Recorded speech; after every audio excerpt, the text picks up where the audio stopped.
A two-day private sector trade workshop is being held in Nandi. It is organized by the Pacific Islands Private Sector Organization, aimed at building the capacities of the private sector on trade agreements. Empowering our private sector in the Pacific to be more hands-on in making use of the current trade agreements to promote export and imports in the region. This is the aim of the PIPSO-hosted and AusAid-funded two-day workshop in Nandi. The need for private sector to be more involved, particularly in terms of trade negotiation, and likewise we are calling for the private sector to be part of the trade negotiation team. At the same time, we've received feedback from government officials also across the forum island countries is that private sector participation at times has been very limited. Walla says the initiative is targeted at tackling issues like complex rules of agreements and how to ensure the voices of the private sector are heard in trade negotiations. The dialogue must be in place that is very clear, that is very transparent, and that is engaging and inclusive, in terms of all the sectors in the private sector in that regard.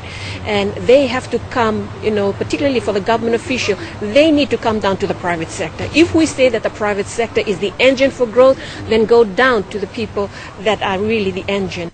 From a Fiji perspective, the Trade Agreement Awareness Program is an integral element in ensuring our private sectors know their full scope of operations when trading within the region and the rest of the world. Any awareness on trade agreement is very important.